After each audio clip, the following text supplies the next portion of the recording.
క్రీస్తునందు ప్రియమైన దేవుని పిల్లలైన మీ అందరికీ కూడా క్రీస్తు నామములో శుభాభివందనాలు తెలియజేసుకుంటూ, మరి సాయంకాల వేళ ఒక చక్కటి పాఠాన్ని బైబిల్ నుంచి ఒక మరో మంచి అంశాన్ని మీతో కలిసి పఠించాలని ఆశపడుతున్నాను. అది మీరు చదువుతున్నది ప్రపంచ భాషల దైవ రహస్యం అని. ప్రియులారా, ప్రపంచ భాషల దైవ రహస్యం అనే ఈ పాఠం యొక్క ముఖ్య ఉద్దేశం, అసలు ఈ భాషలు, ప్రపంచంలో ఉన్న ఈ భాషలన్నిటికీ ఎవరు మూలం? సహజంగా చరిత్రను అడిగితే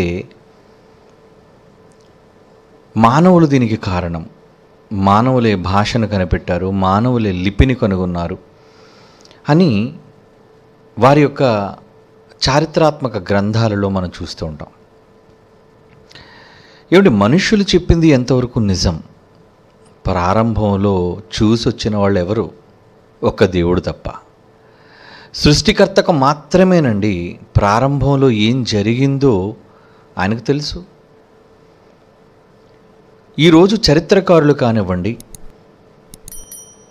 గతాన్ని అధ్యయనం చేసేవాళ్ళు కానివ్వండి, వీళ్ళందరూ వారి ఆలోచనలు ఊహాజనితమైనవి, అంటే కేవలం ఊహించి వ్రాసినవి.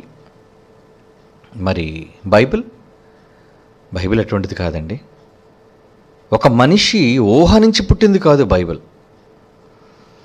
సాక్షాత్తు దేవుడే పరిశుద్ధాత్మ ద్వారా తన పిల్లలైన వారికి వ్రాయించి ఇచ్చిన గ్రంథం.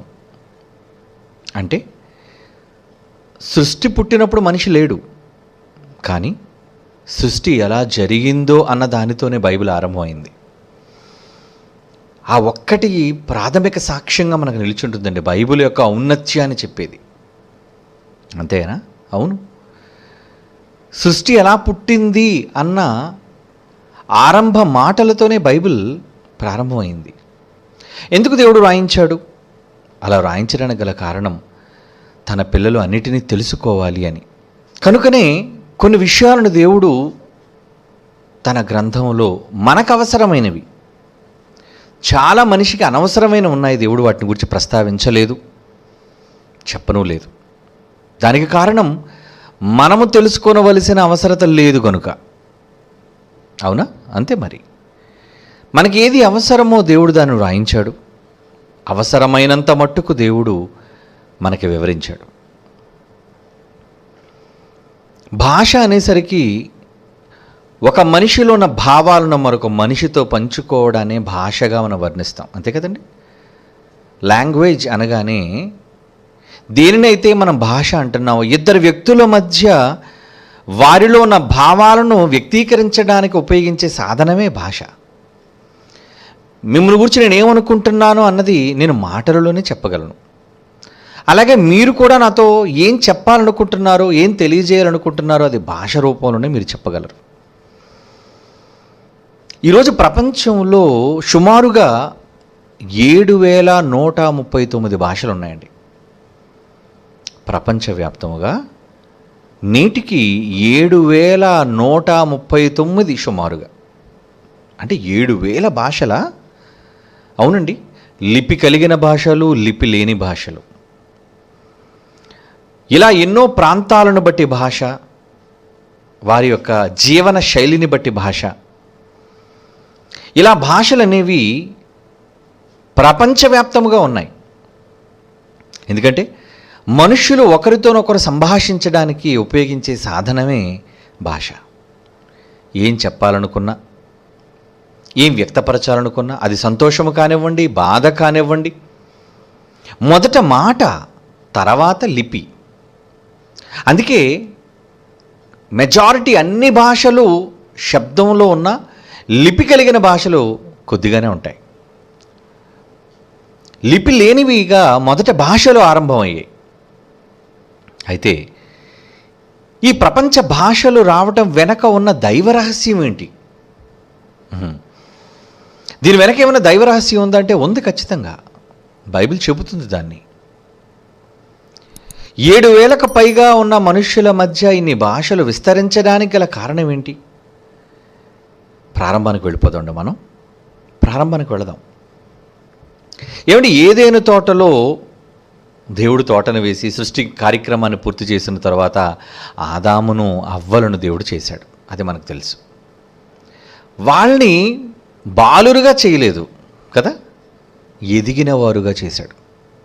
అంటే వాళ్ళు పెద్దలుగానే వాళ్ళు నిర్మించబడ్డారు. వాళ్ళ దేహం సహజంగా బాలురు, చంటి పిల్లలు, మనం కన్న పిల్లలు భాష పుట్టిన వెంటనే రాదండి, వాళ్ళకి భాష రాదు. వారు ఎదుగుదలలో మనం మాట్లాడుకునే వాడుక భాషను వాళ్ళు వింటూ నేర్చుకుంటారు. దీనికి ఈ ప్రాథమికమైన ఈ భాష నేర్చుకోవడానికి ఏ బడి అవసరం లేదండి. బడికి వెళ్ళి నేర్చుకోవాల్సింది చదువు మాత్రమే. అందుకే మదర్ టంగ్ అంటారు. అంటే మదర్ టంగ్ అని ఎందుకన్నారు? ముందు అమ్మ ఏ భాషలో మాట్లాడుతుందో అమ్మకు అత్యంత చేరువుగా బిడ్డ ఉంటాడు కనుక అమ్మ నోటి వెంబడి వచ్చే ప్రతి భాషకు ఆ శబ్దాన్ని గుర్తుపడుతూ వాటిని జ్ఞాపకాల్లో పెట్టుకుంటాడు బిడ్డ. ఏమండి? అందుకే మన మదర్ లాంగ్వేజ్, మన మదర్ టంగ్, మన మూల భాష, మన ప్రాథమిక భాష, మనం పుట్టినప్పుడు భాష. మనం ఆంధ్రాలో పుట్టాం అనుకోండి తెలుగు మాట్లాడతాం, మహారాష్ట్రలో పుట్టాం అనుకోండి హిందీ మాట్లాడతాం, ఏమండి కర్ణాటకలో పుట్టాం అనుకోండి కన్నడ మాట్లాడతాం. మనం ఇలా రాష్ట్రాన్ని బట్టి భాష అనేది ఉంటుంది. అది ఎవరు నేర్పించవలసిన అవసరం లేదు. అయితే పుట్టగానే భాషతోనూ పుట్టడం మనిషి, అంతే కదండి. పుట్టుకతోనే ఏ మనిషికి భాష అన్నది రాదు. తాను పెరిగిన ఏమంటారు దాన్ని పరిసరాలను బట్టి, అతడు విన్న దానిని బట్టి, తన తల్లిదండ్రులు మాట్లాడుకునే వాటిని బట్టి భాష అన్నది మనిషి నేర్చుకుంటాడు. ఆ విధంగానే ప్రపంచంలోని మనుషులందరూ కూడా భాషను నేర్చుకున్నారు ఇప్పుడు ప్రస్తుత కాలంలో. ఏమండి? అంతేనా? అవును, అంతే. మరి ప్రారంభంలో ఏదైనా తోట దగ్గరికి వెళదాం. దేవుడు ఆదామును ఒక సంపూర్ణమైన మనిషిగా తయారు చేశాడు దేహాన్ని. తర్వాత జన్మనిచ్చాడు, ఆత్మను విడదీశాడు, అతనిలో పెట్టాడు. అక్కడ బైబిలులో దేవుడు చల్లపూట రావటం, వాళ్ళని దర్శించటం, వాళ్ళతో మాట్లాడటం, ఇది జరిగేది. ఏమండి? ఆదాము దగ్గరకు పుట్టిన జీవరాశులన్నింటినీ కూడా తీసుకొని వచ్చి పేర్లు పెట్టమన్నాడు. అంటే ఆదాముకి లిపి ఉంది? ఆదాముకున్న భాష ఏంటి మీరు చెప్పండి? బైబిల్ ఏమైనా ఉందా? హిబ్రూ భాష అని కానీ, గ్రీకు భాష అని కానీ, ఏమండి పాత భాషలు, ప్రాచీన భాషలు అంటే ఏమైనా చెప్పుకోవాలంటే ఇవేనండి. సుమేరియన్ భాష, ఈజిప్షియన్ భాష, గ్రీకు భాష, హిబ్రూ భాష, చైనీస్ భాష, ఇవన్నీ కూడా ప్రాచీన భాషలు. కనుక ఈ ప్రాచీన భాషలు అనేవి ఉన్నాయి. ఈ ప్రాచీన భాషల్లో ఆదాము పలికిన భాష ఏంటి? అది మనకు తెలియదు, బైబిల్లో రాయలేదు దాని గురించి. కానీ అతడు తన మనస్సులో ఉన్న భావాలను వ్యక్తీకరించడానికి మాత్రం దేవుడు అతనికి భాషనిచ్చాడు. అది మీరు గుర్తించాలి. ఆదాము ఏ బడిలో నేర్చుకున్నాడు? ఆదాముకి ఎక్కడి నుంచి వచ్చే మాటలు? ఆదాము బాలుడుగా ఉండి అంతకంత కొద్ది కొద్దిగా భాష నేర్చుకున్నవాడు కాడు ఆయన. ఏమండి? ఆదాము వాళ్ళని ఇద్దరిని చేశాడు. చేసినప్పుడు వాళ్ళిద్దరు మోగవాళ్ళగా సైకిల్ చేసుకున్నారు అనుకున్నారా? లేదండి. అపవాది వచ్చిందండి ఏదైనా తోటలోకి, మాట్లాడిందండి, ఇది నిజమా అంది. అంటే భాషేనా? భాషే, వాళ్ళకి అర్థమైన భాషే. వారు ఇద్దరి మధ్య ఉన్న భాష ఏదో ఆ భాషతోనే మాట్లాడింది. లేదంటే అవకేం అర్థం అవుతుందండి? ఒక జపానుడు వచ్చి మీ దగ్గర మాట్లాడి అనుకోండి జపనీస్ భాష, మీకేం అర్థం అవుతుంది? కనుక మనకి ఏదైనా అర్థం కావాలి అంటే మన భాషలో మాట్లాడేదై ఉండాలి, లేదా మన మదర్ టంగ్, మనకు అర్థమైన భాష, మనం నేర్చుకున్న భాష, మనకు అవగాహనలో ఉన్న భాష. అంతేనా? అవును. మరి ఏదైనా తోటలో ఆదామవ్వలు భార్యాభర్తలుగా ఏమండి మోగ సైకిల్ ఏం చేసుకోలేదు, వాళ్ళు మాట్లాడుకున్నారు. దేవుడు కూడా వాళ్ళ దగ్గరకు వచ్చి మాట్లాడాడు.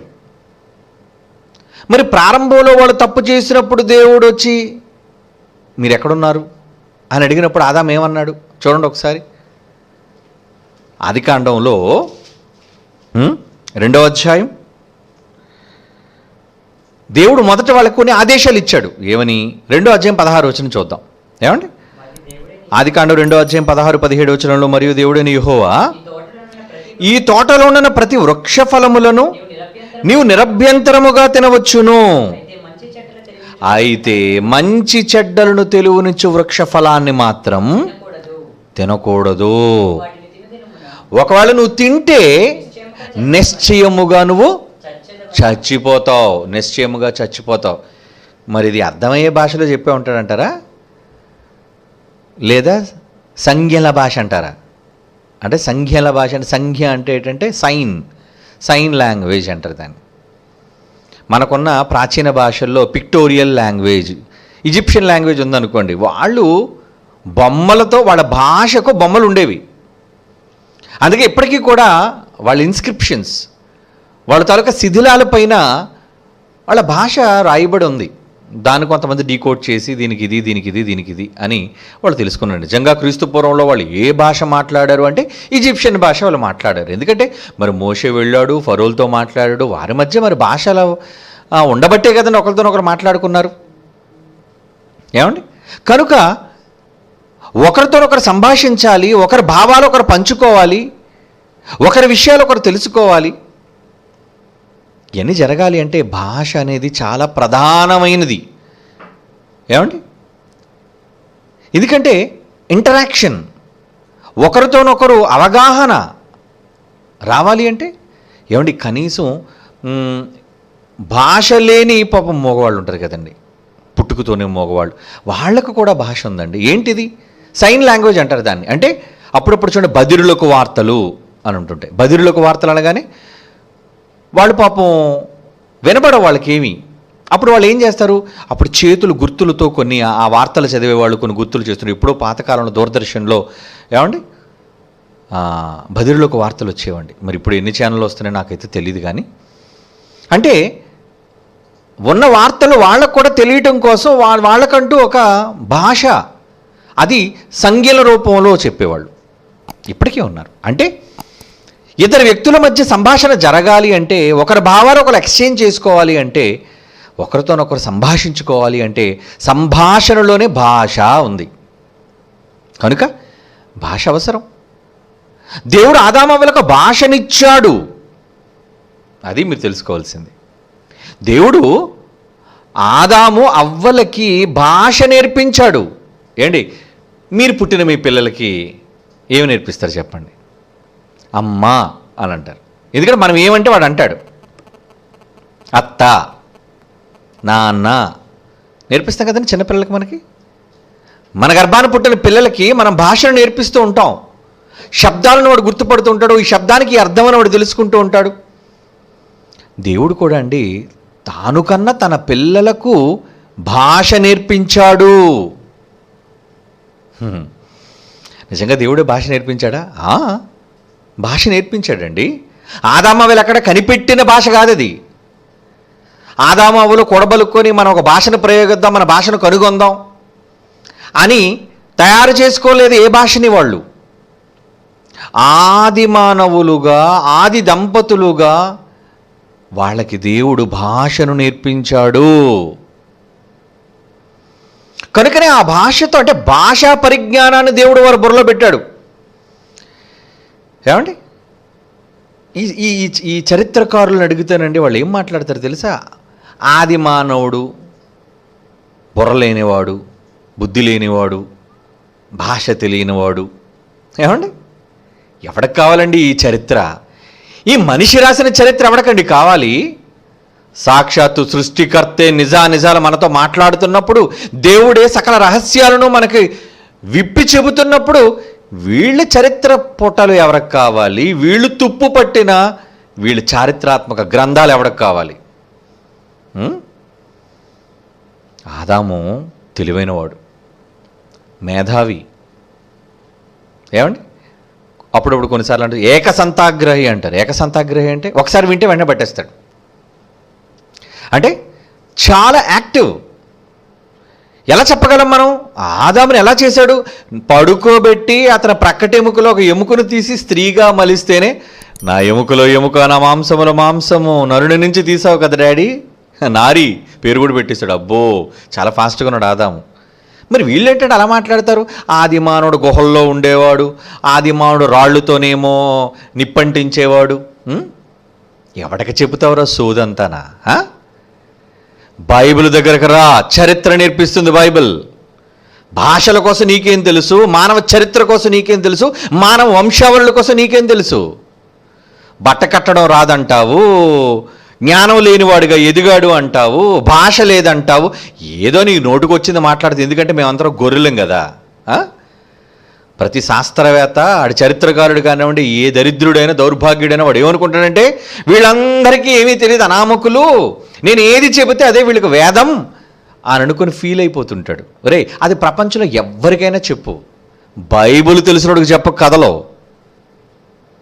ఎందుకంటే దేవుని యొక్క జ్ఞానాన్ని పఠించేవాళ్ళం, చదివేవాళ్ళం మేము. నీ కట్టుకథలు ఎవడకు కావాలి? నీ కట్టుకథలు అంటే అంగారక గ్రహం మీద జీవులు ఉన్నాయన్నట్టు ఉంటుంది కట్టుకథ. ఇది లేటెస్ట్ కట్టుకథ. ఇది అమెరికా వాడు కూడా చెప్పే కట్టుకథ. ఏలియన్సా? డిస్ట్రిక్ట్ 9లో ఉన్నాయా ఏలియన్స్? రే, ఇవన్నీ పచ్చి అబద్ధాలు. ఏమిటి ఇది? చాలా సంవత్సరాలుగా జైశాలి గారితో ఆరంభమైంది ఈ సవాళ్ల పరంపర. ఏదో అగ్రరాజ్యం కాబట్టి మేము చెప్పేవన్నీ నిజాలైపోతాయని ఒక దౌర్భాగ్యపు ఆలోచన ప్రపంచ దేశాలకు ఉంది. అమెరికాకి ఏం తెలుసు? డబ్బుంటే గొప్పదా? అంటే డబ్బుంటే నువ్వు ఏది చెప్పినా అది నిజమా? పేరు ప్రఖ్యాతులు ఉంటాయి కాబట్టి నువ్వు ఏది చెప్తే అది నిజమైపోతుందా? నో. బైబిల్ చెప్పేది నిజం. దేవుడు ఆది మానవుణ్ణి విజ్ఞానిగా చేశాడు, మనలో ఒకరి వంటి వాడయ్యాడు. అంటే సాక్షాత్తు దేవుడంతటి వాడిగా ఆదామును చేస్తే నువ్వేంటి అలా చెబుతావు? ఆయనే చక్కగా చర్మం చొక్కాలు గుట్టించి ఇచ్చాడు వాళ్ళకి. అవునా? వాళ్ళు అన్నీ నేర్చుకున్నారు.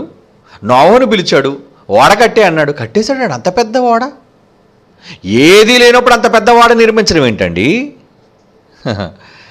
కయ్యను హేబెలు పుట్టిన తర్వాత మరి వాళ్ళు బలర్పించినప్పుడు ఏమంటే మంట ఎక్కడి నుంచి వచ్చింది వాళ్ళకి? వాళ్ళు వంట చేసుకోవడానికి మంట ఎక్కడి నుంచి? అంటే నిప్పు పుట్టించడం కూడా వాళ్ళకి తెలుసా? తెలుసు. వీడిని అడిగితే రామాపితికస్ బామాపితికస్ అని చెప్తాడు ఈ పనికి మాలిన దౌర్భాగ్యపు శాస్త్రవేత్తలు. ఏడు కోతి మొక్కలు చూపించా. అవునా? డార్విన్ గాడు ఆడొక బుద్ధిహీనుడు. ఏమనంటే విదేశీయుడు కాబట్టి ఆ విదేశీయుడు ఏ కారు కోత కూసినా దాంట్లో అర్థాలు వెతుక్కునే దౌర్భాగ్యులు ఉన్నంత కాలం శాస్త్రవేత్తలకి ఇలా పట్టం కడుతూనే ఉంటారు. బైబిల్కి మాత్రం పట్టం కట్టరు. ఏమనంటే మత గ్రంథం. అందుకే ఈ తరంలో మమ్మల్ని పుట్టించాడు. బైబిల్ యొక్క ఔన్నత్యాన్ని సమాజంలో ప్రకటించడానికేనండి ఈ తరంలో మమ్మల్ని కన్నాడు దేవుడు. కనుక దేవుని పిల్లలారా, బైబిలు జ్ఞానాన్ని పఠిస్తున్న మీరు అందరిలా మీరు మూర్ఖులు బుద్ధిహీనులుగా ఉండవలసిన అవసరం లేదు. ఏమండి, ఏ పరిశోధన చేయకపోయినా ఒక్క మాటలో రే ప్రపంచంలో భూమి మీద తప్ప ఎక్కడ జీవరాశి లేదు అని ఇంత ఘంటాపదంగా మనం చెప్తున్నాం అంటే ఏంటండి మనకున్న బ్యాక్గ్రౌండ్? ఆ ఎలాన్ మస్క్ గాడు తెగ ప్రయత్నాలు చేసేసి 2023కో 2025కో అక్కడికి పోదాం అనుకుంటున్నాడు. ఆ మార్స్ అంగారక గ్రహానికి. ఏముందరు అక్కడికి? ఎందుకు పోతావు అక్కడికి? అక్కడ ఏదో మేఘం కనబడితే అదొక విచిత్రం వీడికి. అక్కడేదో చిన్న శబ్దం వినబడితే అదొక విచిత్రం. ఆ శబ్దాలు ఇక్కడ వినబడవేంటి? ఆ రేగుల శబ్దాలు, ఆ డప్పుల శబ్దాలు, ఆ గాలుల శబ్దాలు ఇక్కడ ఉండవా? ఏదో ఇతర గ్రహానికి వెళ్ళిపోయిన డప్పు కొట్టుకున్నావు. అది ఏమీ లేవురా. అవన్నీ కూడా నిష్ప్రయోజనమైనవి. బైబిల్ చెప్పిన సంగతులు మనుషులు అంగీకరిస్తారా? లేదండి. దేవునికి భిన్నంగా ఉండేవాళ్ళు. కాబట్టి శాస్త్రం అనేసరికి, చరిత్ర అనేసరికి ఏదో గొప్పదే మీరు అనుకోండి. ఈ లోక సంబంధమైన విశ్వవిద్యాలయాల్లో చదువుకున్న వాళ్ళు అలాగ అనుకుంటారు. Not in Bible open university India international. ప్రపంచ విశ్వవిద్యాలయాలు మించిన విశ్వవిద్యాలయం ఇది. నువ్వు మత సంబంధమైనది అనుకుంటావు, ఏమనుకుంటావు అనుకో, నీ కర్మది. ఈ విశ్వవిద్యాలయంలో చదువుకున్న వాళ్ళు మీరు గర్వపడండి, మీసం తిప్పండి, నో ప్రాబ్లం నాలాగా. ఎందుకంటే అతిశయం. మహాజ్ఞానాన్ని మనం వారసులమయ్యాం. ఎక్కడో క్యాంబ్రిడ్జ్ యూనివర్సిటీలో, ఎక్కడో ఆక్స్ఫోర్డ్ యూనివర్సిటీలోనో అందులో ఉన్నదేదో మహాజ్ఞానం అనుకుంటారు. ఏంటా మహాజ్ఞానం? ఇదిగో ఎలియన్స్ కోసం భూతద్దలు పెట్టి వెతికే దౌర్భాగ్యపు సంతతి. లేదా ప్రపంచ విస్ఫోటనం కోసం విష పదార్థాలను సృష్టించే దౌర్భాగ్యమైన జ్ఞానం, పిచ్చి జ్ఞానం, వెర్రి జ్ఞానం. మనుషులకు ఉపయోగపడే జ్ఞానం అంటే ఏంటంటే చెయ్యండి. అది కరోనాకు మందు కనిపెట్టారా? వెరీ గుడ్, మంచిది, హర్షిస్తాం మేము కూడా. పేదవాడు బ్రతకడానికి అనుకూలమైన వాతావరణం కల్పిస్తారు, అది చెయ్యండి. మానవ ప్రయోజనకరమైనవి చేయండి, నిష్ప్రయోజనమైనవి చేయకండి.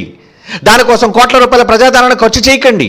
కాబట్టి దేవుని జ్ఞానాన్ని పఠించే మీరు పిల్లలారా, ప్రపంచ విశ్వవిద్యాలయాల్లో చదువుకున్న వారందరికంటే, మరలా చెప్తున్నాను, బైబిల్ చదువుకున్నవాడు విజ్ఞుడు. ఎవరైనా చెప్పగలరు అలాగా? ఎవరండి చెప్పగలడు? అలా చెప్పాలి అంటే గెట్స్ కావాలి, దమ్ములు ఉండాలి. మాకున్న దమ్ము ఏంటి?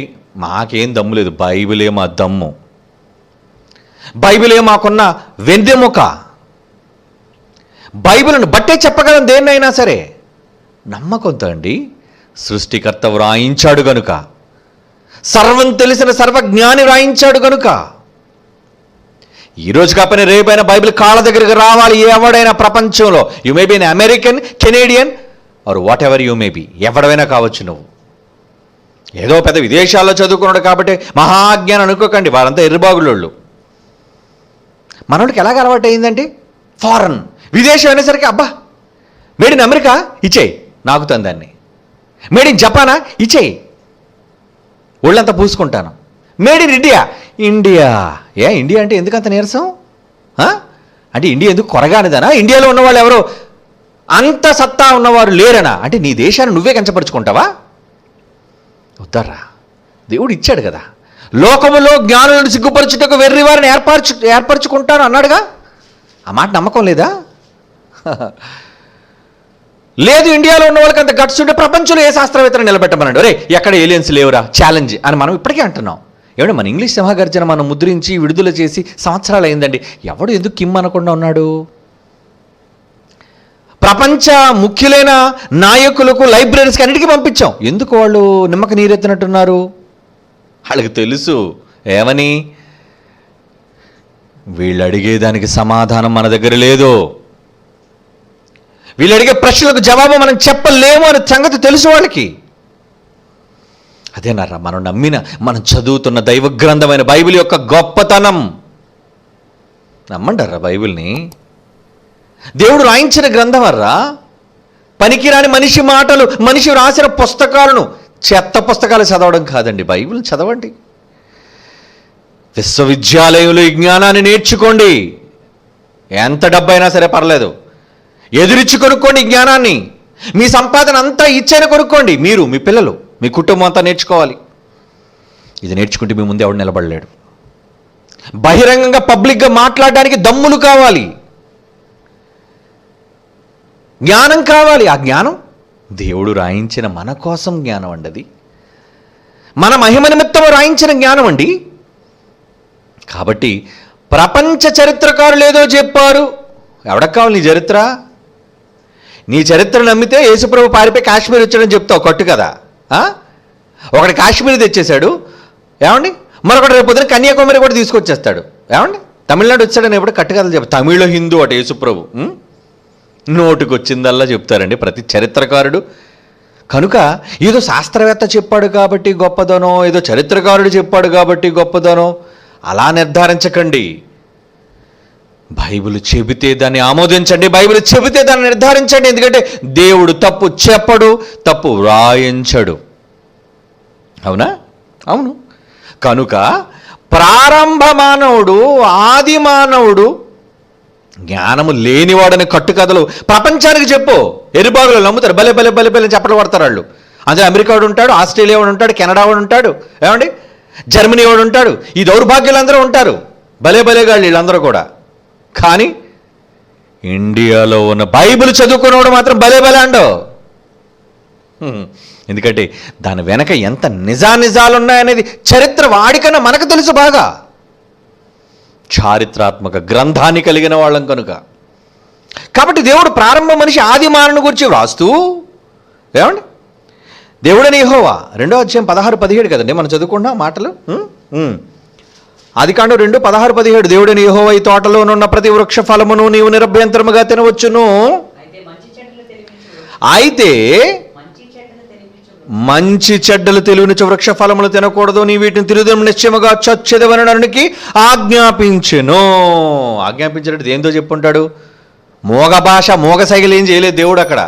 భాష, తన దూత ద్వారా భాషతో మాట్లాడించాడు. బాగా వినండి, తన దూత ద్వారా భాషతో మాట్లాడించాడు. ఆ భాష ఆదాముకు నేర్పించాడు. నేర్పించడం అంటే అతని జ్ఞానంతోనే, అతని పుట్టుకతోనే ఆ భాష పైన ప్రజ్ఞ అతనికి వచ్చేసింది. అవును, అవునండి. ఆదికాండం 3వ అధ్యాయం 9వ వచనం చూడండి. ఆదికాండం 3వ అధ్యాయం 9వ వచనం. దేవుడైన యెహోవా ఆదామును పిలిచి, ఎక్కడ ఉన్నావనెను. ఎక్కడా, తెలుగులో అయితే ఎక్కడా, ఇంగ్లీష్లో అయితే వేర్ ఆర్ యూ, హిందీలో అయితే కహా హై. ఏమండి, ఇలాగా ఏ భాషను బట్టి ఆ భాష. అంటే అతను అడగాలనుకున్నది శబ్దరూపంలో అంటున్నాడు. ఎక్కడున్నావు నువ్వు, ఆదామును పిలిచి నువ్వు ఎక్కడ ఉన్నావు అనేను. అందుకు అతడు మూగ భాష ఏం మాట్లాడలేదు, బెబ్బే బెబ్బే అని. ఏమండి, ఆదాము బెబ్బే కాదు, మరేంటి, నేను తోటలో, నువ్వు అడిగావు కదా ఎక్కడా అని, అది నాకు అర్థమైంది. ఎక్కడా నువ్వు అడిగావు కాబట్టి అది అర్థం చేసుకొని నాకు అర్థమయ్యి నేనేమన్నానో తెలుసా, నేను తోటలో నీ స్వరము వినినప్పుడు నేను దిగంబరినిగా ఉంటిని గనుక భయపడి దాగుకుంటుని. అతని మనస్సులో ఉన్న దాని భావాన్ని ఎక్స్ప్రెస్ చేశాడు భాషతో ఎక్స్ప్రెస్ చేశాడండి. కనుక అవ్వకి భాష వచ్చు, ఆదాముకి భాష వచ్చు, చివరికి ఏదైనా తోటలోనికి వచ్చిన అపవాదికి భాష వచ్చు. దేవుడైన యెహోవా ఆదామవులతో మాట్లాడడానికి పంపిన దేవదూతకి భాష వచ్చు. అవునా? వాళ్ళందరికీ భాషలు వచ్చు. నువ్వు భాష అని ఒకటే అంటున్నావు, కానీ భాషలు నీకు తెలిసింది ఒక్క భాష ఏమో. అసలు ఈ ప్రపంచ భాషలు ఎందుకు వచ్చే, దేవుడు ఎందుకు అసలు ఈ భాషల పర్వాన్ని ప్రారంభించాడు అనుకుంటున్నారు కదా, ఏమండి? అవును, చూద్దాం ఒకసారి. ఆదికాండం 11వ అధ్యాయం 1వ వచనం చూడండి. ఆదికాండం 11వ అధ్యాయం 1వ వచనం ఏమంటున్నాడు అక్కడ? భూమి యందంతటా ఒక్క భాష, ఒక్క పలుకును ఉండెను. అంటే భూమి యందంతటా అంటే బాబేలు దగ్గరకు వచ్చేసరికి ఆదాము మొదలుకొని, ఆదాము ఏ భాష అయితే దేవుడి దగ్గర నేర్చుకున్నాడో, ఏ భాషతోనైతే దేవుడితో సంభాషించాడో అదే భాష, ఒక్క భాష. ఏమండి, ఒక్క పలుకు అంటే ఒకే పలుకు. రా అంటే రానే ఉండేది, రా అంటే పో అని అర్థం ఉండదు. ఏమండి, అంటే పలుకు అదే, ఒకే విధమైన పలుకు. అంటే ఆ స్వరాన్ని ఎలా పలుకుతున్నారు అదే విధంగా ప్రపంచంలో ఆ రోజు విస్తరించిన జనాంగం అంతా కూడా పలికేవారు. ఒక్క భాష, ఒక్క పలుకు ఉండెను. అవునా? అప్పుడు చూడండి నిర్ణయం జరిగింది. ఏమి నిర్ణయం? ఆదికాండం 11వ అధ్యాయం 6-7 వచనాలండి. భాషల రహస్యం. ఇది ప్రపంచ భాషలకు సంబంధించిన శాస్త్రవేత్తలకు తెలియని విషయం బైబిల్ చెప్తుంది. అవును, ఆదికాండం 11వ అధ్యాయం 6-7 వచనాలు. అప్పుడు యెహోవా, ఇదిగో జనమంతా ఒక్కటే, వారందరికీ కూడా మాట్లాడుకోవడానికి ఉన్న భాష ఒక్కటే, వారి పని ఆరంభించి ఉన్నారు. ఇక మీదట వారు అనుకున్న ఏ పనైనా సరే చేయడానికి వాళ్ళకి ఆటంకం ఏమీ లేదు. ఎందుకంటే అందరికీ ఒకరంటే ఒకరు అర్థమైపోతుంది, ఒకరినొకరు అర్థం చేసేసుకుంటున్నారు, ఒకరి భాషలో ఒకరి భావాలు ఒకరితో మాట్లాడేసుకుంటున్నారు. అవునా? ఏం చేయాలనుకుంటున్నారు ఒక్క మాటలో చెబితే అందరికీ అర్థమైపోతుంది, అందరూ ఒక దగ్గరికి వచ్చేసారు. ఇప్పుడు ఏం చేయాలి? కనుక ఇప్పుడు దేవుడు ఒక నిర్ణయం తీసుకుని చూడండి. ఇక్కడే భాషల రంగ ప్రవేశం ప్రపంచ చరిత్రలో జరిగింది. అవునండి, ప్రపంచ చరిత్రలో సంభవించిన సంఘటనలు. చదవనా? కనుక మనము దిగిపోయి వారిలో ఒకని మాట ఒకరికి తెలియకుండా, అక్కడ వారి భాష ఒకటే భాష కదా, తారుమారు చేద్దాం, భాషను భాషలుగా మారుద్దాం. అదండి దేవుడు నిర్ణయం తీసుకున్నాడు. అప్పటి వరకు ప్రపంచం అంతా ఒకే పలుకు, ఒకే భాష. లీపొందో లేదో పక్కన పెట్టండి, తర్వాత చూద్దాం. భాష ఒక్కటే, ఆరంభ మనుషుల ఆది మానవుల భాష ఒక్కటే.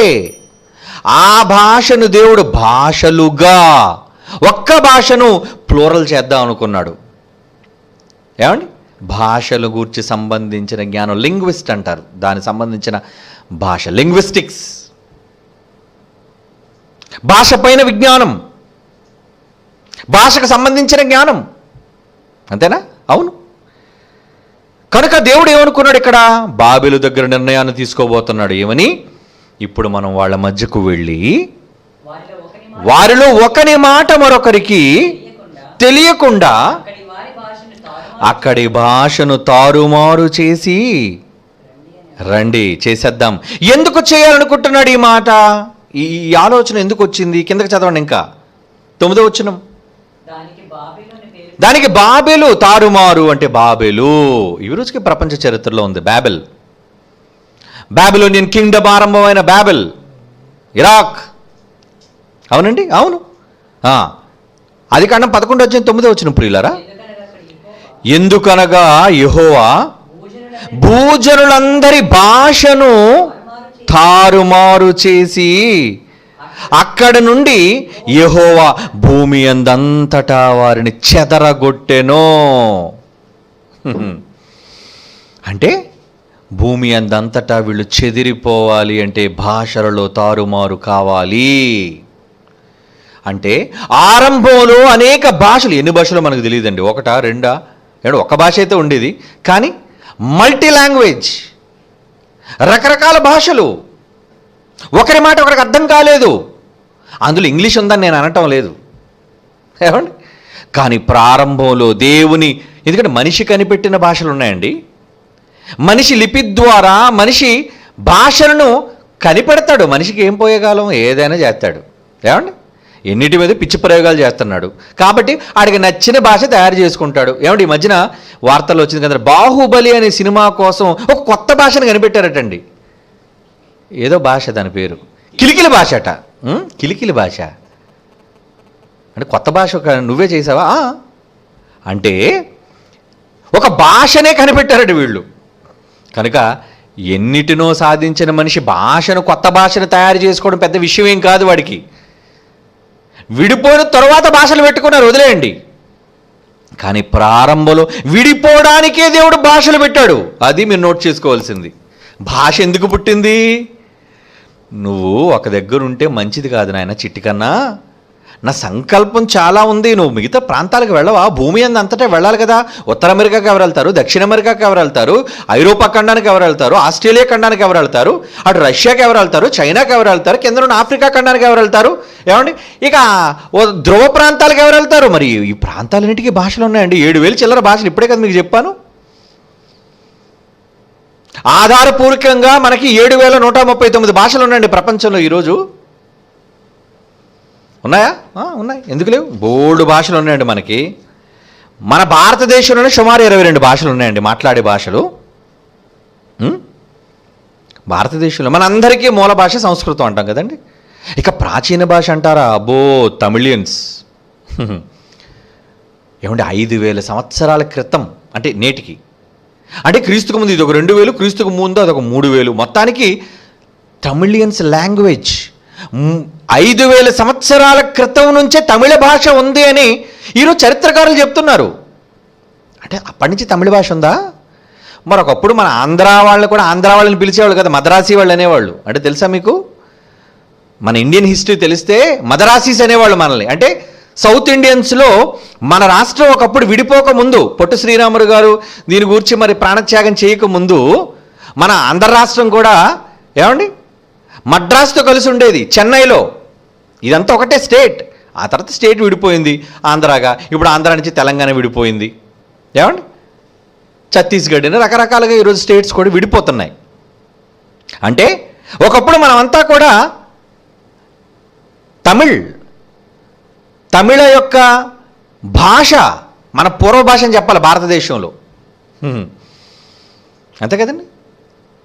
భారతదేశంలో మన భాషలన్నింటికీ మూల భాష సంస్కృత భాష అయితే ప్రాచీన భాష మాత్రం తమిళ్ లాంగ్వేజ్, తమిళ భాష అండి. అంటే దానికి అంత ఆధారాలు ఉన్నాయి. మనమంతా కూడా తమిళనాడు నుంచి విడిపోయిన వాళ్ళమే. దేవుని పిల్లలారా, మొత్తానికి ప్రపంచంలో ఈ భాషల యొక్క పర్వం దేవుడు ఎందుకు ప్రారంభించాడు, ఎందుకు ఈ భాషలు అనేవి ప్రయోగించబడ్డాయి అంటే ఏదో మనిషి కనిపెట్టేశాడు భాషను అనుకోకండి. ఈ భాషలకు ఆజ్యం పోసినవాడు, ఈ భాషలకు నాంది పలికినవాడు దేవుడు. ప్రపంచ భాషల వెనక ఉన్న రహస్యం ఏంట? రహస్యం మీరు చెదిరిపోవాలి. అవునా? చదవండి మరలా ఒకవేళ, ఏమండి చదవండి ఒకసారి ఆ మాట. అదే అండి, ఆదికాండం 11:9 అండి. దానికి బాబెలు అని పేరు పెట్టి, దానికి బాబిలని పేరు పెట్టారు. ఎందుకనగా అక్కడ యెహోవా భూజనులందరి అక్కడ యెహోవా భూజనులందరి అంటున్నాడు. చూడండి, భూజనులందరూ ఎంతమంది ఉన్నారో మనకు తెలియదు. లక్షల మీద ఉన్నారు, వేల మీద ఉన్నారు, కోట్ల మీద ఉన్నారు, మనకు తెలియదండి అప్పుడు. కానీ ఆ రోజున్న భూజనులందరి భాషను తారుమారు చేసెను. తారుమారు చేసెను. అక్కడ అక్కడ నుంచి నుండి యెహోవా యెహోవా భూమి అంతటా వారిని చెదరగొట్టెను. భూమి అంతటా వారిని చెదరగొట్టెను. భూమి అంతటా చెదరగొట్టాడా? హహ, అవునండి. అంటే ఆయన సంకల్పంలో మనిషి అన్ని ప్రాంతాలకు చెదిరిపోవాలి అన్న సంకల్పం ఉంది, నిర్ణయం. మరి ఒక్క భాషతో ఉంటే ఏమండి? అందుకే చూడండి, మన భాష ఎక్కడుందో మనం అక్కడికి వెళ్ళి ఉండడానికి ఇష్టపడతాం. అవునా కాదు చెప్పండి? ఎక్కడైనా విదేశాల్లో వెళ్ళినప్పుడు మన భాషలో తెలిసిన వాళ్ళు ఉన్నారనుకోండి, ఏమండి వాళ్ళంతా ఎవరు? తెలుగు వాళ్ళు ఉన్నారనుకోండి, తెలుగు వాళ్ళందరూ అక్కడ యూనియన్గా ఉంటారు. తెలుగు వాళ్ళందరూ కూటమిగా అక్కడ ఏర్పడతారు. ఎందుకంటే మనదంతా ఒక భాష అండి. ఏదో అమెరికాలోని ఏదో అంటారు కదండి, నాటా ఏదో అంటారండి మొత్తానికి. అంటే తెలుగు భాషకు సంబంధించి తానా అనుకో ఒకటి సంస్థ ఉంది. ఇలా రకరకాలుగా ఉంటాయండి. అంటే తెలుగు వాళ్ళందరూ, అలాగే తమిళియన్స్ అందరూ ఒక భాష, మలయాళం వాళ్ళందరూ ఒక భాష.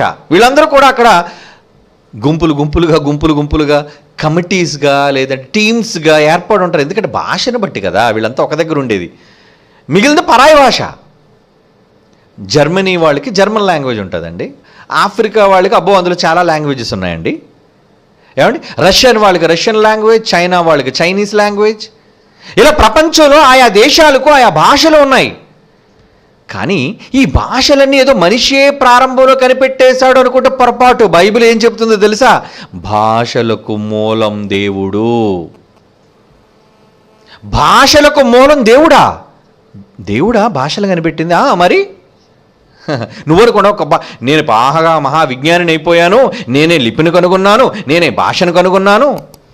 మూల భాష దేవుడు చెయ్యకపోతే నీకు అసలు భాషల గురించిన జ్ఞానం నీకేం తెలుసు? అలా భాషలు దేవుడు ఇవ్వడానికి కూడా ఒక బలమైన కారణం ఉంది. ఏంటంటే నువ్వు చెదిరిపోవాలి. ఆయా ప్రాంతాల్లో నువ్వు వేరు భాషలతో మాట్లాడుతూ మీరంతా ఒక దేశంగా, ఒక రాష్ట్రంగా, భాషలను బట్టి మీరు వేరుగా ఉండాలి. అవునా? అవునండి, అవును. కనుక ఈ భాషా ప్రయోగం అనేది దేవుడు ఎందుకు చేశాడు? దాని వెనుక ఆయన ప్రణాళిక ఉంది. ఏమంటే నిజంగా భాష అంతా ఒక్కటైతే మనకి ఎంత బాగుందండి. మీకు అర్థం అవడానికి చెప్తాను. ఈరోజు ప్రపంచంలో 7,000 భాషల అంటే ఇప్పుడు సువార్త మీరు ప్రకటించారనుకోండి, మీరు సర్వలోకములకు వెళ్ళి సర్వసృష్టికి సువార్త ప్రకటించండి అని చెప్పేశాడు. బాగుంది, మంచిదే. మరి ఇప్పుడు నీకు చూస్తే తెలుగు తప్ప ఏమి రాదు. ప్రపంచంలో 7,000 భాషలు అంటే 6,999 భాషలు నీకు రావు. నీకు తెలిసిందల్లా ఒకే ఒక్క భాష. అంటే నువ్వు ఆంధ్ర బార్డర్ దాటి ఇంకెక్కడికి వెళ్ళి సువార్త చెప్పలేవా? చెప్పకూడదా? చూసారా? మరి సర్వలోకానికి వెళ్ళమని చెప్పాడు కదండి. సర్వలోకానికి వెళ్ళమని చెప్పాడు. ఇప్పుడు భాషలు వేరు చేసింది ఆయనే, సర్వలోకానికి వెళ్ళమని చెబుతుంది ఆయనే. ఇప్పుడు దీనికోసం ఇప్పుడు ప్రపంచ భాషలని మనం నేర్చుకోవాలా? అసలు మన ఆయుష్కాలం సరిపోద్దా ప్రపంచ భాషలను నేర్చుకోవడానికి, ప్రపంచ దేశాలు ప్రాంతాలని తిరిగి సువార్త చెప్పడానికి? అర్థమవుతుందో లేదో మీకు? భాషలు తారుమారు చేసింది ఆయనే. భాషలు అర్థం కాకుండా, ఒకరి భాష మరొకరికి అర్థం కాకుండా వేర్పాటు చేసింది ఆయనే. కానీ వాళ్ళందరికీ దేవుని జ్ఞానాన్ని ప్రకటించాలి అన్న భారాన్ని మోపింది ఆయనే. మరి ఏం చేస్తాం? పెంతుకొస్తున్న పండుగ దినాన్ని మీకు తెలుసు కదా, చాలా భాషలు మాట్లాడే వాళ్ళు వచ్చారటండి. చూద్దాం ఒకసారి ఆ మాట. ఇప్పుడు గుర్తొచ్చింది ఆ సందర్భం, ఒకసారి చూద్దాం. మరి అపోస్తుల కార్యములు 2వ అధ్యాయంలో, అపోస్తుల కార్యములు ఏమండి 2వ అధ్యాయంలో పెంతెకొస్తేన పండుగ దినం 4వ వచనం, అందరూ పరిశుద్ధాత్మతో నిండిన వారే ఆ ఆత్మ వారికి వాక్శక్తి అనుగ్రహించిన కొలది అన్య భాషలతో మాట్లాడుట ఆరంభించారు వాళ్ళందరూ కూడా. ఇంతకీ ఎక్కడెక్కడి నుంచి వచ్చారట? ఏమండి 7వ వచనం, అందరూ విభ్రాంతి నొంది ఆశ్చర్యపడి, ఏమండి అసలు వీళ్ళు మాట్లాడుతున్న వీళ్ళందరూ కూడా గలిలీయులు కదా, వీళ్ళంతా కూడా ఈ యెరూషలేము ప్రాంతంలో ఉన్న వాళ్ళు కదా, పాలస్తీనాకు సంబంధించిన వాళ్ళు కదా వీళ్ళంతా. అందరూ విభ్రాంతి నుండి ఆశ్చర్యపడి ఇదిగో మాట్లాడుచున్న వీళ్ళందరూ గలిలీయులు కారా? మనలో ప్రతివాడు తాను పుట్టిన దేశపు భాష వీరు మాట్లాడుట మనం వినుచున్నామే, ఇదేమి? ఇంతకు అలాగ అనుకుంటున్న వాళ్ళు ఎవరెవరట? పార్తీయులు, మాదీయులు, ఎలామీలు, మెసపతోమీయులు, యోదయ, కపదొకియ, పొంతు, ఆసియా, పృగియా, పంపులియా, ఐగుప్తోను దేశముల యందు వారును, కురేనే దగ్గర లిబియా ప్రాంతముల వారును, కాపురమున్న వారును, రోమా నుండి పరవాసులుగా వచ్చిన వారును, యూదులను, యోధ మత ప్రవిష్టులను, క్రేతీయులు, అరబీయులు మొదలైన మనం అందరము వీరు మన భాషలతో దేవుని గొప్ప కార్యములు వివరించట వినుచున్నామని చెప్పుకొనిరి. దేవుడు కూడా ఆఖరికి వచ్చిన వాళ్ళందరికీ వినిపించడం కోసం ఏం చేశారంటే, పాపం పేతురు గారు ఒక భాషలోనే మాట్లాడారు ఈయన, ఏమండి? కానీ దేవుడు అక్కడ చేసిన మిరాకిల్, అక్కడ చేసిన అద్భుతం ఏంటంటే అందరికీ వారి వారి స్వభాషలో వినబడేటట్లుగా అక్కడ చేశాడు. మరి ప్రకటించబడాలి కదా, అందరూ ఒక దగ్గరికి వచ్చారు కదా. పేతురు గారు అన్ని ప్రాంతాలకు వెళ్ళలేదు. ఇప్పుడు ఎంతమంది అయితే లిస్ట్ నేను చదివానో, ఏమండి ఆ ప్రాంతాలకు పాపం పేతురు గారు వెళ్ళడం కష్టం. సమయం వచ్చింది, అందరూ ఒక దగ్గరికి వచ్చారు కాబట్టి వీళ్ళందరికీ అర్థమయ్యే భాషలో పేతురు గారు మాట్లాడటం ఆరంభించారు. అది దేవుని శక్తిని బట్టి. అంటే ఆ రోజే పెంతెకొస్తేనే పండుగ దినాన ఎన్ని ప్రాంతాల్లో ఉన్న వాళ్ళు, ఎన్ని భాషలు కలిగిన వాళ్ళు వచ్చారండి. మరి వాళ్ళందరికీ చెప్పాలి అని దేవుడు అనుకున్నాడండి. కనుక వాళ్ళకి పరిశుద్ధాత్మ వరాలు ఉన్నాయి కనుక వాళ్ళు భాషలతో మాట్లాడారు కనుక అందరికీ వారి వారి భాషలో అర్థమైంది. ఏమండి? అంతే కదండి. మరి 2వ అధ్యాయంలో జరిగిన సందర్భం అదే. మరి ఇప్పుడు మనకి ఏ పరిశుద్ధాత్మ వరాలు మనకు లేవు. ఉంటే ఎవరిని రమ్మని చెప్పండి చూద్దాం. మొత్తం ఒక డజన్ మందినో లేదంటే ఒక 2 డజన్ల మందినో తీసుకొద్దాం, భాషలు వేరు వేరు వాళ్ళు. వీడు ఒకే భాష మాట్లాడాలి, అందరికీ అన్ని భాషలు అర్థం కావాలి. అలా మాట్లాడమని చూద్దాం. మాట్లాడగలరా? మాట్లాడలేరు. మరి వాళ్ళకి ప్రకటించమని చెప్పాడు, వాళ్ళందరూ ఒక దగ్గరికి వచ్చారు, అన్ని భాషలు అర్థమయ్యేటట్టుగా మాట్లాడారండి. మనకు తెలిసిందల్లా ఒక్క భాషేనండి, అది మన మాతృభాష, మదర్ టంగ్. అందుకే చూడండి, బడిలో జాయిన్ అయ్యేటప్పుడు మనకి మదర్ టంగ్ ఒకటి ఉంటుంది, అంటే మన సొంత భాష. అలాగే సెకండ్ లాంగ్వేజ్ అని ఉండేదండి నేను చదువుకునేటప్పుడు. సెకండ్ లాంగ్వేజ్ అంటే హిందీ కావచ్చు, ఏమండి సంస్కృతం కావచ్చు. ఇలా సెకండ్ మనం చదువుకునే లాంగ్వేజ్ ఒకటంటే ఇంగ్లీష్ భాష. తెలుగు మీడియం బట్టి ఒక భాష నేర్చుకుంటాం. మనం పుట్టిన వారం బట్టి మనకు ఒక మాతృభాష నేర్చుకునేవాళ్ళం. ఇకపోతే అదనంగా ఇంకొక భాష మనం నేర్చుకునేవాళ్ళం. ఏమండి? అంటే భాషలను బట్టి మనకు కొన్ని విషయాలు తెలుస్తాయి. ఎలా? ఈరోజు ఇంటర్నేషనల్లీ క్లెయిమ్డ్ లాంగ్వేజ్ ఇంగ్లీష్ అనేది ఉంది. ఏమండి? అలాగని ప్రపంచ అన్ని ప్రాంతాలకి ఇంగ్లీష్ తెలిసని కాదు సుమా. ఏదో ఎదిగిన ఏమంటారు దాన్ని, అభివృద్ధి సాధించిన దేశాలలోనే ఇంగ్లీష్, కానీ కొన్ని దేశాల్లో అయితే ఇంగ్లీష్ని కూడా వాడరండి. ఎంత అగ్రరాజ్యాలైనా ఇంగ్లీష్ వాడరు, వాళ్ళ స్వభాషనే వాడతారు అక్కడ.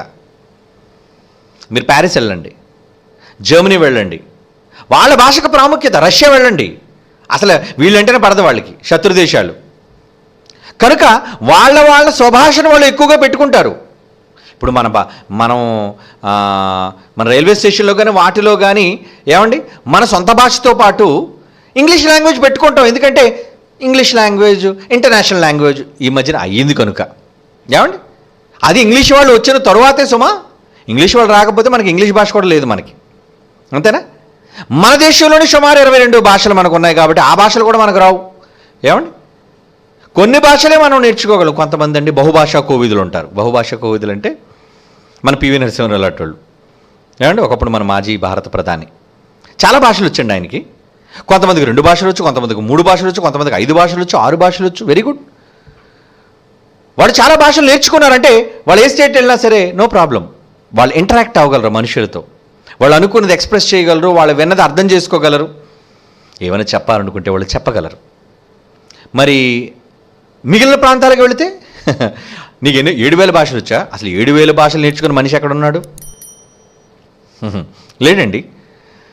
ప్రపంచంలోని 7,000 భాషలు నేర్చుకున్న మనిషి అంటే ఎవడు లేడు. దేవుని పిల్లలారా, అసలు ఎందుకు ఈ ప్రపంచ భాషల విషయంలో దేవుడు ఇంతటి తారుమారుని చేశాడు? ఏదో ప్రణాళిక ఉంది ఆయనకి. అంటే దేవుడు బుర్రలో చాలా భాషలు ఉన్నాయండి. దేవుడు బుర్రలో చాలా భాషలు ఉన్నాయి.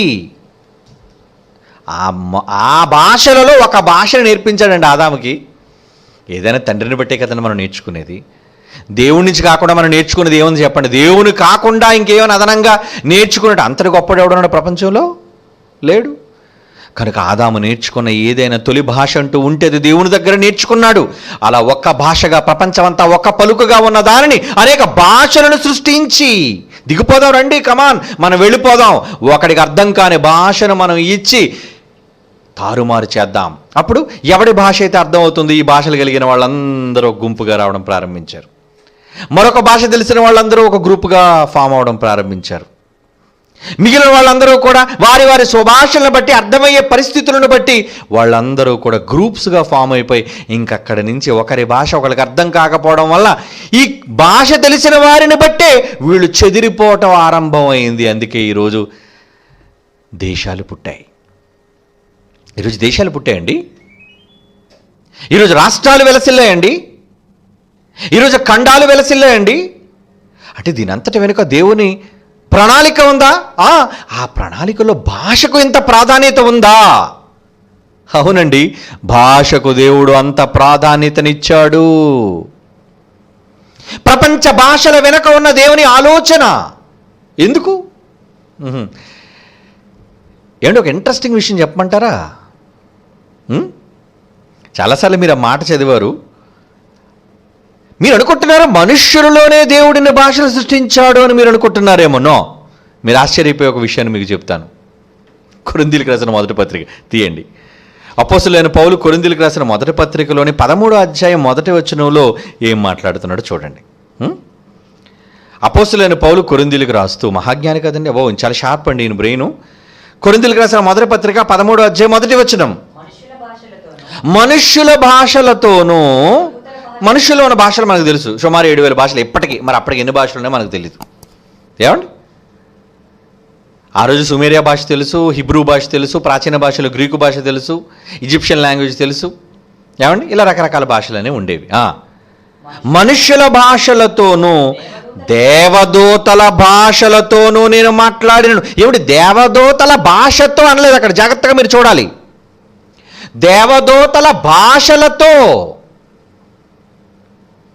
దేవదూతల భాషలు అంటున్నాడు. దేవదూతల భాషలు ఏంటి అంటే మనుష్యులకే భాషలు ఉన్నాయని మనం అనుకుంటున్నామే కానీ ఆఫ్టర్ ఆల్ మనుషులంతా కలుపుకుంటే 750 కోట్ల మంది అండి. భూమి మీద మనుష్యులు కేవలం 750 కోట్ల మందికి పైగా ఉండొచ్చేమో. కానీ ఇక్కడ దేవుడు చెబుతున్న ఒక పరమ రహస్యం, దైవ రహస్యం. ఏంటా రహస్యం? ఏంటా రహస్యం? ఒరే నాన్న, భూమి మీద మనుష్యులకి ఇన్ని భాషలు పెట్టాను నువ్వు అనుకుంటున్నావేమోరా, దేవదూతలకు కూడా భాషలు పెట్టాను నేను. వాళ్ళకెందుకు భాషలు? ఆత్మలు కదవి. ఆత్మకు కూడా భాషలు కావాలి నాన్న, ఆత్మలకు కూడా భాష కావాలి. అసలు ఆ భాష ఉన్నది ఆత్మకే రా నాన్న, బాడీకి ఏముంది భాష? ఈ శరీరానికి భాష ఏమీ లేదు. శరీరానికి కాదు భాష. అసలు ఈ శరీరం బ్రతికొండాలంటేనే కావాలి ఆత్మ.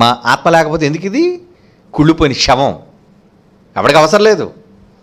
కనుక శరీరానికి ఉన్న విలువ దేనిది అనుకుంటున్నారు? అది ఆత్మది. ఆత్మకి కావాలి భాష, ఆత్మలకు కావాలి భాష. మనుష్యులే ఇన్ని భాషలు మలుచుకుంటే, మనుష్యులకే దేవుడు ఇన్ని భాషలు సృష్టించి ఇన్ని భాషలు ఇస్తే, దేవదూతల భాషలు అంటున్నాడు చూడండి. దేవదూతల భాషలు, భాషలు, భాషలు ప్లూరల్. అంటే దేవదూతకు ఒక్క భాష కాదా? దేవదూతలు ఎన్ని ఉన్నాయండి పరలోకంలో? వాటి సంఖ్య కోట్ల కొలది, కోట్ల కొలది ఉన్నాయి. అవునా కాదా? దేవదూతలు కోటాను కోట్లు ఉన్నాయండి. అంటే కోటాను కోట్ల దేవదూతలలో కూడా రకరకాల భాషలు ఉన్నాయా? అబ్బో, ఉన్నాయండి. వాటికి కూడా దేవుడు భాష పెట్టాడా? పెట్టాడు. వాటికి కూడా దేవుడు భాష కాదు, భాషలు పెట్టాడు. వాటికి కూడా భాషలు ఉన్నాయి, చాలా భాషలు ఉన్నాయి. కానీ మనుషులకు అర్థమయ్యే భాషతో మాట్లాడిన దేవదూతలు ఉన్నాయి. మనోహ దగ్గరికి వచ్చింది, మరియమ్మ దగ్గరికి వచ్చింది. ఏమండి, అవునా? దేవదూతలు సంభాషించే కదండి. యాకోబు దగ్గరికి వచ్చింది. దేవదూతలు మనుషులు సందర్శించిన సందర్భాల్లో అబ్రహాం దగ్గరికి వచ్చింది. దేవదూతలే మాట్లాడాయి. లోతు దగ్గరికి వెళ్ళాయి. మనుష్యులకు అర్థమయ్యే భాషతో మాట్లాడాయి అక్కడ దేవదూతలు. ఆ రోజు లోతు గారికి ఏం భాష తెలుసో ఆ భాష మాట్లాడాయి. బాగా వినండి, లోతు గారికి ఏం భాష తెలుసో ఆ రోజు ఆ భాష మాట్లాడాయి. అబ్రహాం గారికి ఏ భాష తెలుసో ఆ భాష మాట్లాడాయి. మనోహ గారికి ఏం భాష తెలుసో ఆ భాష మాట్లాడాయి. ఏమండి, అర్థమవుతుందా మీకు? వారికి అర్థమయ్యే భాషలోనే దేవదూతలు మాట్లాడి. పేతురు దగ్గరికి వచ్చింది దేవదూత, లేగు పేతురు లేగు, ఆయనకు అర్థమయ్యే భాషలో మాట్లాడింది. యేసు ప్రభు దగ్గరికి వచ్చింది దేవదూత బలపరచడానికి, ఆయనకు అర్థమయ్యే భాషలో మాట్లాడాయి. అంటే దేవదూతలు కూడా చాలా భాషలు వచ్చా? అబ్బో, మనుషుల భాషలే 7,000 ఉంటే దేవదూతల భాష ఎన్నున్నాయో. దేవదూతలకి ఎందుకండి ఇన్ని భాషలు? పరలోకంలో కూడా భాషల అవసరం ఉందా? ఆత్మలకు భాషలు కావాలా? కావాలి. నువ్వెంతలో ప్రపంచ భాషలను గురించి మీరు ఆలోచిస్తున్నారేమో. ఈ ప్రపంచాన్ని దాటి వెళ్ళిపోతే ముల్లోకాలలో భాషల మర్మం, ముల్లోకాలలో దేవుడు నియమించిన భాషల పర్వం ఉంది. ఆలోచించారా? ఆలోచించాలి. ఏంటి దీని వెనక ఉన్న రహస్యం? ప్రపంచ భాషలను దేవుడు ప్రవేశపెట్టి మనుషులను ఒక ప్రణాళికతో చేశాడంతా కూడా. భాషలను పెట్టి విడగొట్టి చెదరగొట్టి ఆ ప్రపంచ భాషలలోని అనేక భాషలను నేర్చుకున్న వాళ్ళకి ఒకే ఒక్క సువార్తను చెప్పమని చెప్పాడు. అలా మనుష్యుల భాషలే కాదు, ఏమండి, మనుష్యుల భాషలే కాదండి, దేవదూతలలో కూడా కోటాను కోట్లగా లెక్క పెట్టలేనని విస్తరించిన దేవదూతల గణాంకాలలో కూడా దేవుడు భాషలను ప్రవేశపెట్టాడు. మరియమ్మ దగ్గరికి వచ్చి మాట్లాడింది. ఏ భాషతో మాట్లాడింది? మరియమ్మకు అర్థమయ్యే భాషే మాట్లాడింది. ఏమండి, న్యాయాధిపతుల్లో ఏమంటే ఒక మాట చదువుతాండి, బాగుంటుంది. దేవదూత వచ్చింది. దేవదూత వచ్చి అతనితో సంభాషిస్తున్నప్పుడు న్యాయాధిపతుల గ్రంథం చూడండి, బాగుంటుంది. న్యాయాధిపతుల గ్రంథం 13వ అధ్యాయం 18వ వచనం చూడండి. న్యాయాధిపతుల గ్రంథం 13వ అధ్యాయము 18వ వచనం. యెహోవా దూత ఎప్పుడైతే వచ్చిందో, దూత పేరు అడుగుతున్నాడండి ఈ వ్యక్తి. యెహోవా దూత, నా పేరు అడుగుతున్నావేంటయ్యా? నా పేరుతో నీకేంటి? చూడు, నా పేరుకంటూ ఒక భాష ఉంది. ఆ భాషలో పలికే విధానం, పలుకు భాష ఒకటి. ఏమండి, ఆ భాషను పలికే విధానం కూడా ఉంటుంది కదండి. నా పేరుంది, నా పేరు అడుగుతున్నావు కదా నువ్వు. నా పేరేంటో? అది చెప్పసఖ్యము కానిది. ఆ భాష వేరు, నీకు అర్థం కాదయ్యా. నా పేరు అడుగుతున్నావేంటి? మరి ఇశ్రాయేలు ఏంటంటే అక్కడికి వచ్చిన మిఖాయేలు, గబ్రియేలు, ఆ దూతల పేర్లు ఇక్కడ చెప్పినప్పుడు ఈ దూత పేరు ఎందుకు చెప్పటం లేదు? ఏమండి, మా భాష వేరు, మా భాషను మాట్లాడలేవు, నా భాషను పలకలేవు, కష్టం. చదవండి ఆ మాట. నీవేళ నా పేరు అడుగుతున్నావు, నా పేరు వేరు ఉంది. నా భాషలో, మేము అక్కడ మాట్లాడుకునే భాషలో నాకంటూ ఒక పేరు ఉంది, నా ఐడెంటిటీ. అది చెప్పసఖ్యము కానిది. ఆ భాష చెప్తే మీకు అర్థం అవుదా? కిలికిలి భాష మాట్లాడాను అనుకోండి, మీకేం అర్థం అవుద్ది? మీకు రాని భాష ఏం మాట్లాడినా అర్థం కాదు. ఇది ఏంటి భాష? దేవుని పిల్లలారా, అంటే మానవాళికి, మానవ జాతులకు దేవుడు భాషలు నియమించాడు. అలాగే శరీరాన్ని విడిచిన తరువాత ఆత్మల లోకంలో ఉన్న కోటాను కోట్ల దేవదూతల ఆత్మలకు భాషలు ఉన్నాయి. ఇంకా భాషల్లోనికి వెళదాం ముందుకి. టైం అయిపోయింది కదా. ఈ భాషలలోని దైవ రహస్యం ఏంటో నెక్స్ట్ క్లాస్లో తెలుసుకుందాం. ఓకే, కళ్ళు మూసుకొని ప్రార్థన చేసుకుందాం. పరిశుద్ధుడైన తండ్రి, దేవా, మీరు ఏది చేసినా దాని వెనుక ఒక ప్రణాళిక, ఒక ఆలోచన. మహాజ్ఞానులు తండ్రి, మీరు ఎందుకు చేశారు అన్న దాని వెనుని మేము ఆలోచించినప్పుడు అంతా మా మేలు కోసమే చేశారు అని తెలుసుకోగలుగుతున్నాం. కానీ ఈరోజు భాష తెలిసిన మనిషి వ్యంగ్యంగా మాట్లాడడం నేర్చుకుని ప్రతి దాన్ని కూడా తండ్రి చాలా వ్యంగ్యంగా వర్ణిస్తూ వక్రీకరిస్తూ దుర్మార్గపు మాటలు నోటి వెంబడి జారి విడిచే ఈ మూర్ఖపు మనిషికి భాష యొక్క విజ్ఞానాన్ని, భాష యొక్క ప్రాముఖ్యతను తెలుసుకొనగలిగే భాగ్యాన్ని ప్రసాదించండి. మీరు రాయించిన జ్ఞానయుక్తమైన సంగతులన్నిటిని బట్టి మీకు ధన్యవాదాలు చెల్లించుకుంటూ క్రీస్తు యేసువారి అమూల్యమైన నామములో ఈ ప్రార్థన మీకు సమర్పించుచున్నాము తండ్రి. ఆమేన్. దేవుని గూర్చి చెప్పిన దేవుడే తన కొరకు ఆనాడు చెప్పాడు యేసే గదా. తన కొరకు ప్రతిరోజు చెప్పాలి నీవే గదా. తన కొరకు నువ్వు చెబితే దైవానివే. తన గూర్చి నువ్వు చెబితే దైవానివే. నీ కొరకు చూశాడు ఆ దేవుడే. నీ కొరకు చూశాడు ఆ దేవుడే. నీ కోసమే ఎదురు చూశాడుగా.